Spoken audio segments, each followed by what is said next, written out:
ಇವಾಗಿನ ಬೆಂಗಳೂರು ವೆದರ್‌ಗೆ ಮನೆಯಲ್ಲೇ ಮಸಾಲ ಪೂರಿ ಮಾಡ್ಕೊಂಡು ತಿಂತಾ ಇದ್ರೆ ಏನು ಸಖತ್ತಾಗಿರುತ್ತಲ್ವಾ? ಹೊರಗಡೆಯಿಂದ ತರ್ಬೋದು, ಆದರೆ ಮನೆಯಲ್ಲೇ ಮಾಡಿಕೊಂಡ್ರೆ ಹೆಲ್ದಿ ಅಂತ ಅಷ್ಟೇ.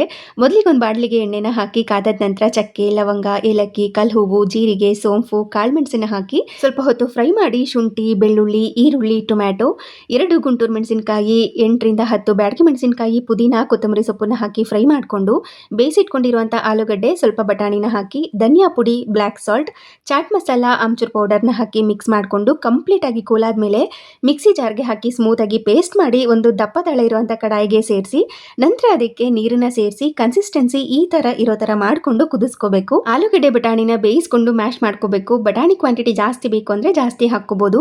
ನಂತರ ಒಂದು ಪ್ಲೇಟ್ಗೆ ಮನೆಯಲ್ಲೇ ಮಾಡಿಟ್ಕೊಂಡಿರುವಂಥ ಪೂರಿ, ಆಲೂಗಡ್ಡೆ ಬಟಾಣಿನ ಹಾಕಿ ಮೇಲ್ಗಡೆ ಕೆಂಪು ಮಸಾಲ ಹಾಕಿ ಅದ್ರ ಮೇಲ್ಗಡೆ ಈರುಳ್ಳಿ, ಕ್ಯಾರೆಟ್, ಕೊತ್ತಂಬರಿ ಸೊಪ್ಪು, ಸ್ವಲ್ಪ ಸೇವನ ಹಾಕೊಂಡು ಸರ್ವ್ ಮಾಡಿದ್ರೆ ಬಿಸಿ ಬಿಸಿಯಾಗಿರುವಂಥ ಮಸಾಲ ಪೂರಿ ಮನೆಯಲ್ಲೇ ರೆಡಿ.